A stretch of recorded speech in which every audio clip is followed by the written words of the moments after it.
Welcome to the Bootstrapped Innovation Interview Series, where I host 10-minute power chats with entrepreneurs, investors, and corporate innovators on how they're applying their bootstrapping mindset to their business.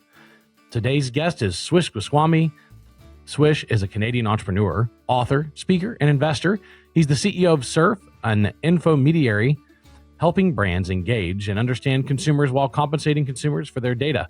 Surf's browser extension is the world's first extension that passively rewards people for their everyday browsing. Surf also provides first and zero-party data to over 50 enterprises, including Netflix, L'Oreal, United Talent Agency, and Electronic Arts.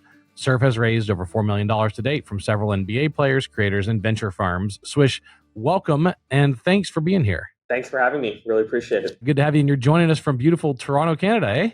Yeah, beautiful Toronto. We've only had one snow dump so far, so I'm very happy about that. It's actually been a pretty mild and warm winter. Watch, by the way, as I'm saying this, it starts snowing like in 2 days. But you jinxed it. Very, very, very happy to be here.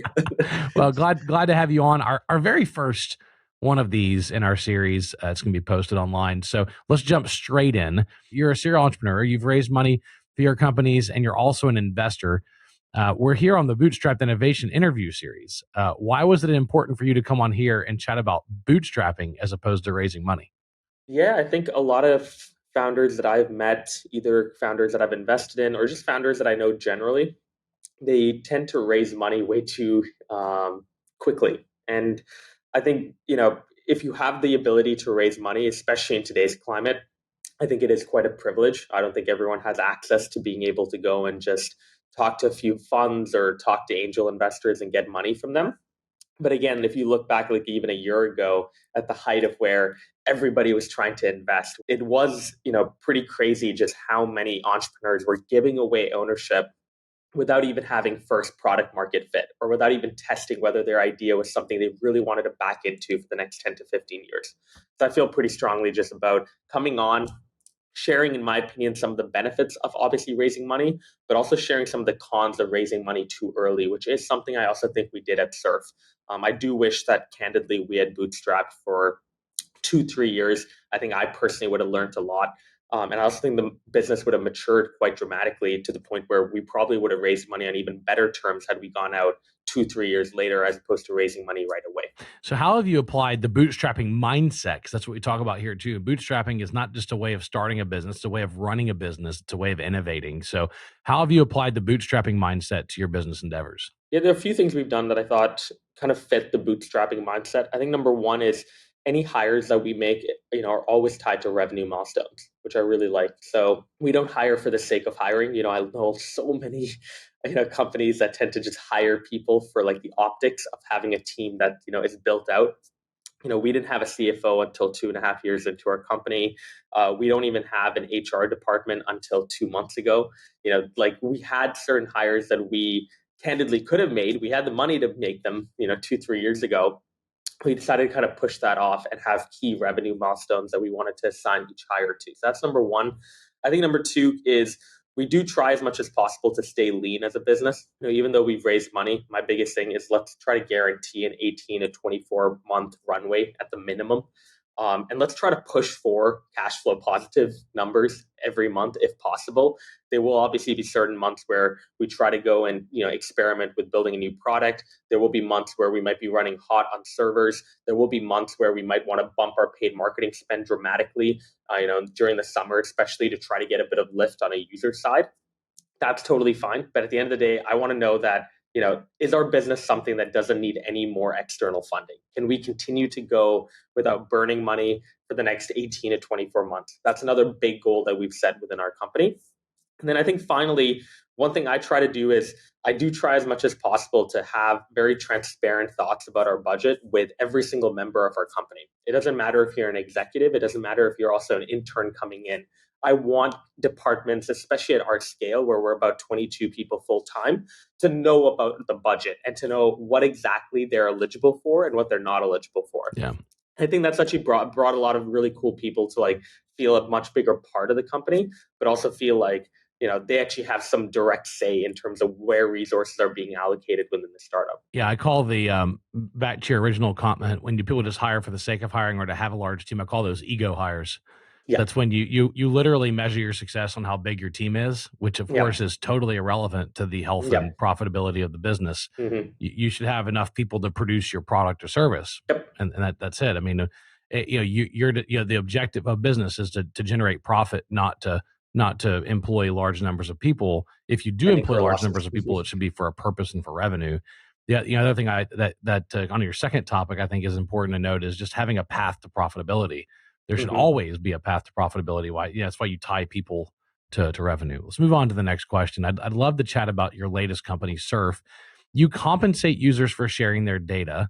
Now, this is in a time when people are really particularly sensitive about how their data is used right now, and it is a top of discussion in the public sphere.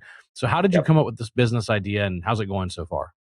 Yeah, thank you. No, I mean, it was honestly an iterative process. When we started Surf about 4 years ago, we didn't have the idea of compensating people for their data. We were very focused on third-party data, so taking Instagram and Twitter data and allowing you to do more with it. So, providing filtering and segmentation capabilities to help you find your top fans on Instagram and Twitter.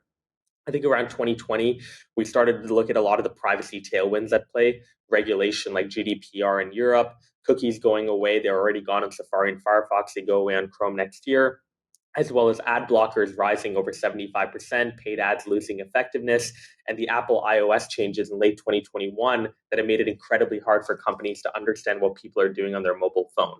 So, with all of these changes, we felt like customer data collection will change dramatically. The best way in today's world to get users to opt in and share their data is directly compensating them.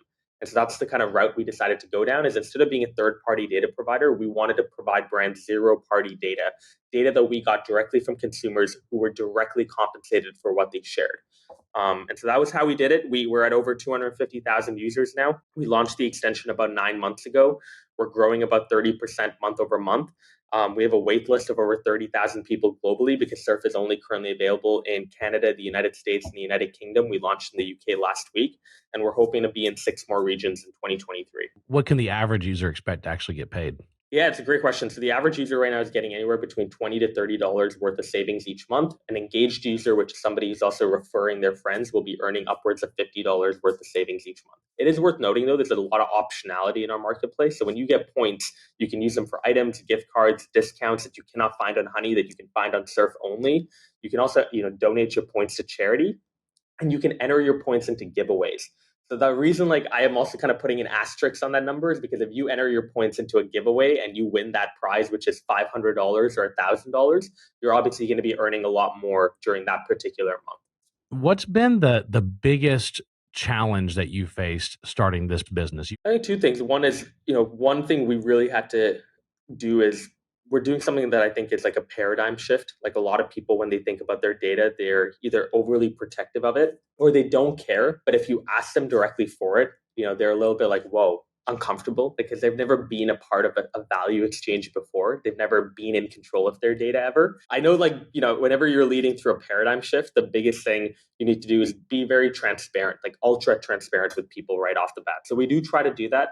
Everything from disclosing right away, here's the data we collect, here's what we do with the data, to even our privacy policy and our terms of service. I pushed our lawyers to have a long form version, but also have a summarized version that's one paragraph long, so people can actually understand what it is they're ticking off and what they're actually agreeing to. So that's a big thing we've done. I think the second thing, which has been pretty difficult related to this business, is balancing consumer growth with also having to bring on reward partners and bring on data customers. Right? Those are three different stakeholders. And we've done a good job so far balancing each. We have 50 customers now using our analytics platform.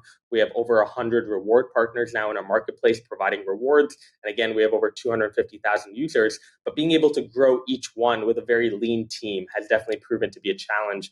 And it's something that will continue to be a challenge as we scale our team. Awesome. Well, great suggestions, great feedback for everybody. And really appreciate you jumping on today with us and talking about the bootstrapping mindset and how it can even apply to companies who have raised money and how it can really help drive innovation and of course, revenue-driven innovation, which is another big part of this. So thank you for joining us, Swish. Best of luck. And I look forward to following your journey on social and staying in touch with you. Appreciate you being on today. Appreciate it. Thank you for having me.